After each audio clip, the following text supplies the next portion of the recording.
हमारे देश में 1 जुलाई 2024 से नए कानून लागू हो रहे हैं और आईपीसी, सीआरपीसी, एविडेंस एक्ट वगैरह में भारी ड्रास्टिक चेंजेस किया गया है, जिसकी अभी बहुत कम लोगों को जानकारी है। और हमारे पुलिस विभाग में तथा आम जनता को जानकारी ये तो आवश्यक है कि हम इन नए कानूनों के बारे में जानें। और हमारे साथ है वित्त विशेषज्ञ, हमारे अभियोजन अधिकारी हैं जो बहुत ही इन कानूनों के बारे में विशेषज्ञ हैं, श्री बीडी मिश्रा जी, पीटीएस गोरखपुर। और इनसे मैं आपको बताऊंगा कि नए कानून में क्या क्या नई चीज़ है और इसमें मुख्य चीज़ें क्या है। सही जरा बताइए हमारे सभी पुलिस विभाग के लोगों को। देखिए, नए कानून में जो व्यापक परिवर्तन है वो तो बहुत बड़े लेवल पे है, लेकिन मुख्य विषय जिससे सीधे जनता का संबंध है और पुलिसकर्मियों का संबंध है, वो मुख्य विषय ये है कि अब जो नए कानून में आप अभी जो वर्तमान है आप देखते हैं कि एक फरियादी तहरीर लेकर के थाने से लेकर के कप्तान साहब के यहाँ से लेकर के और डीजी तक घूमता है। तो अब उसको एफआईआर दर्ज कराने के लिए तहरीर लेकर भटकने की जरूरत नहीं पड़ेगी। अब उसमें एक नया कॉन्सेप्ट आ गया कि ईएफआईआर, आप पूरे उत्तर प्रदेश में, पूरे भारतवर्ष में कहीं भी किसी भी जिले में आप कहीं से बैठकर ईएफआईआर डिजिटल मोबाइल के माध्यम से उस ऐप पर आप लोड कर देंगे, संबंधित थाने में एफआईआर वो पहुंच जाएगी। आप 48 घंटे के अंदर, 72 घंटे के अंदर वहां पहुंचकर अपना हस्ताक्षर करा दीजिए। तो एक तो ये बहुत बड़ा डिजास्टर चेंजिंग है कि जो लंबी लंबी कतारें लगती हैं फरियादियों की, साहब मेरा मुकदमा नहीं लिखा जा रहा, इससे निजात मिलेगा। दूसरा विषय क्या है कि ये जो मुकदमे दर्ज होने के बाद चार्जशीट एफआईआर जो भी कोर्ट को चली जाती है, उसके 2 महीने, 4 महीने, साल, यहाँ तक तो मैंने देखा कि 5-5 साल बाद फर्दर इन्वेस्टिगेशन, अग्रिम विवेचना, जिसको पुलिस वाले पुनः विवेचना कहते हैं, देखो पुनः विवेचना नहीं अग्रिम विवेचना है, तो उसमें कप्तान साहब आदेश कर देते हैं कि अग्रिम विवेचना की जाए। तो अब ये अग्रिम विवेचना का पावर पुलिस कप्तान से छीन लिया गया है और उससे उसकी अब अग्रिम विवेचना का आदेश कोई भी जो करेगा वो सिर्फ कोर्ट के आदेश से करेगा। आप अपना रिकमेंडेशन भेजेंगे कि इसमें आवश्यक है, लेकिन कोर्ट वो आदेश करेगी। तीसरा जो व्यापक परिवर्तन आपके जो सीधा से पब्लिक इफेक्टिव है कि अगर आप अपराध से पीड़ित हैं, आपका मुकदमा दर्ज है, आप कोर्टों में 10 साल 20 साल मुकदमे लड़ रहे हैं और तारीख पे तारीख मिल रही है, वकील मौके पे मौका ले रहा है, तो कोर्ट के समक्ष अब ये नए कानून ने विकल्प ये रख दिया कि आपको 2 महीने 60 दिन के अंदर ट्रायल पूरा करना है और जो मौका आपको मिलेगा वो पूरे ट्रायल के पीरियड में महज 2 मौका मिलेगा, चाहे प्रोसिक्यूशन हो या डिफेंस का लायर हो। 2 से तीसरे मौके का कोई प्राविधान ही नहीं रखा। तो इसका सबसे बड़ा लाभ ये है कि ये जो ट्रायल है ये एक निश्चित समय में कंक्लूड होगा और सही समय से जो वादी पक्षकार है उसको न्याय मिलेगा। एक बहुत बड़ा डिजास्टिक चेंजिंग ये हुई। और जो कानून में जो नए कानून आए, तो ये जो संगठित अपराध हैं, जो छोटे संगठित अपराध हैं, जो भूमि पर कब्जा है, जो प्रश्न पत्रों का भी आउट हुआ, जो प्रश्न पत्रों को खरीदना बेचना उसमें सम्मिलित होना, ये जो ऑफलाइन ऑनलाइन की सट्टेबाजी है, इन सारे विषय वस्तुओं को पहली बार नए कानून में जगह मिली कि अपराध है और अगर कोई इसको करता है तो इसको इस कृत्य में आपराधिक प्रवृत्ति मानी जाएगी। यद्यपि पुरानी में इसकी कोई व्यवस्था नहीं थी। टेररिस्ट एक्टिविटीज को परिभाषित किया 113 में कि कौन कौन से कृत्य हैं जो टेररिज्म का एक्ट माना जाएगा, उसके ऊपर 113 का मुकदमा दर्ज होगा।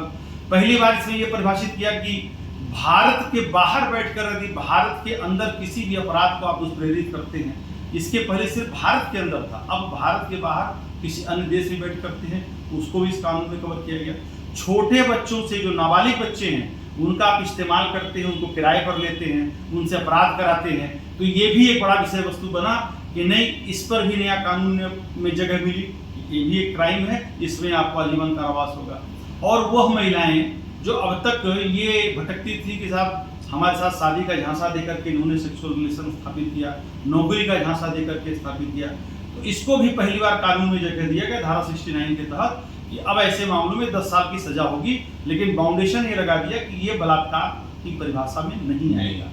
एक तो ये भी इसने कर दिया और उसके बाद पहली बार जो थर्ड जेंडर है, पुरुष स्त्री के अलावा, उसको इसने परिभाषित किया। उसने बालक को परिभाषित किया। दस्तावेज बलात्कार का जो दुरुपयोग था, हाँ, वो दुरुपयोग रोकने का इस कानून में जो है प्रावधान है, ये प्रावधान है।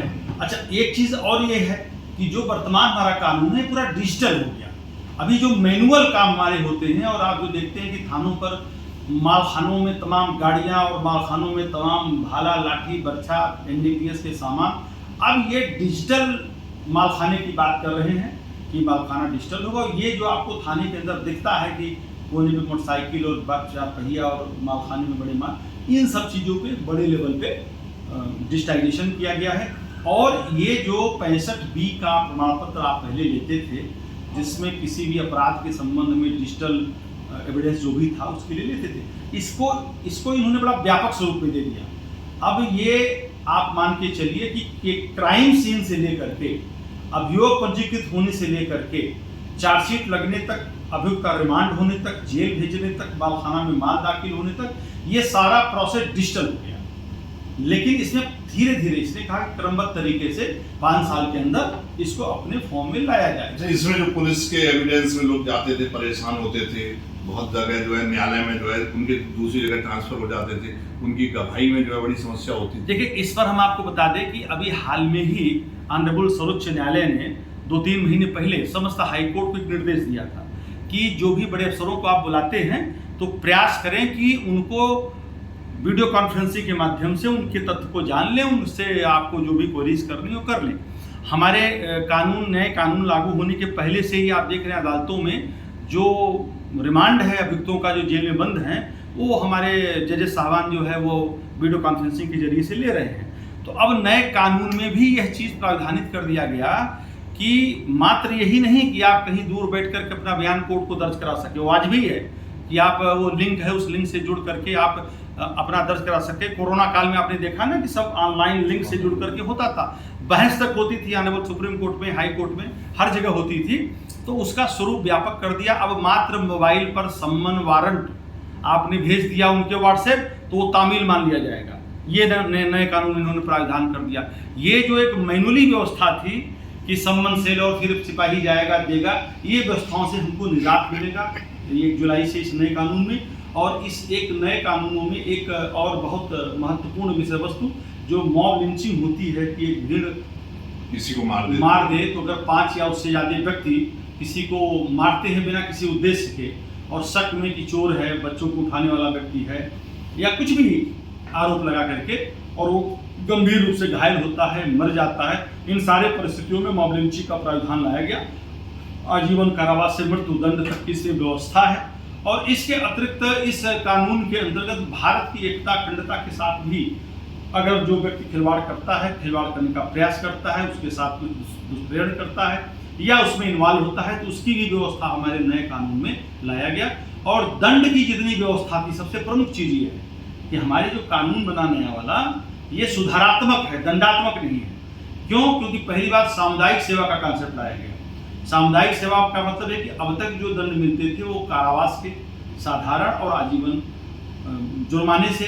पहली बार कहा कि जो 7 साल से कम के अपराध हैं और किसी व्यक्ति ने अगर पहली बार अपराध किया है तो उसको सामुदायिक सेवा का मतलब क्या होगा कि जो कुष्ठ आश्रम है, विधवाश्रम है, वृद्धाश्रम है, जो बच्चों का अनाथ आश्रम है, आप यहाँ पर जाए 2 महीने, 4 महीने, 6 महीने जैसा कोर्ट डिसाइड करे, आप निःशुल्क सेवा करें।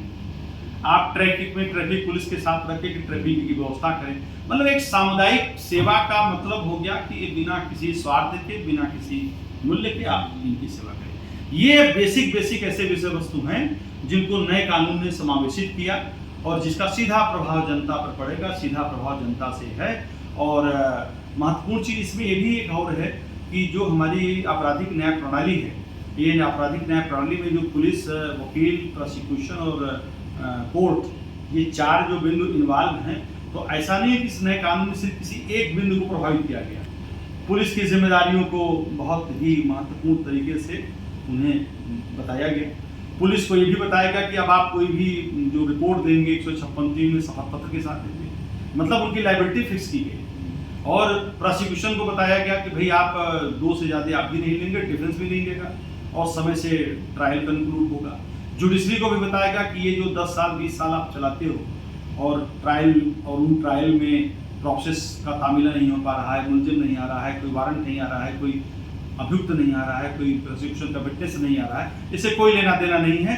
आप जुडिशियल प्रोसेस के तहत रह करके एक निश्चित समय में इस ट्रायल को कंक्लूड करें और जो दोषी हो उसके विरुद्ध आप सजा का ऐलान करें। यानी आप जो है, जो हम चाहते थे कि हमें कानून से न्याय मिले, वो हमको न्याय प्रदान होगा। ये बहुत महत्वपूर्ण निश्चित। जानकारी जो है हमारे बहुत बड़े विशेषज्ञ पीटीसी गोरखपुर के अभियोजन अधिकारी एसपीओ वरिष्ठ अभियोजन अधिकारी एसपीओ श्री बीडी मिश्रा ने बहुत महत्वपूर्ण बातें आप और के लिए बताई हैं। जो हमारे जो पुलिस जन हैं, जो विवेचना करते हैं, जिनको नए कानून की जानकारी नहीं थी, उनको इससे बहुत लाभ मिलेगा। धन्यवाद मिश्रा जी, बहुत बहुत कि आपने बहुत सारे जो पुलिस के लोग हैं अभी नए कानूनों को जिनकी जानकारी नहीं है, वैसे इसकी ट्रेनिंग चल रही है और सभी को प्रशिक्षित किया जा रहा है, परंतु जो है आपके इस माध्यम से जो है हमें एक बहुत महत्वपूर्ण जानकारी प्राप्त हुई। धन्यवाद।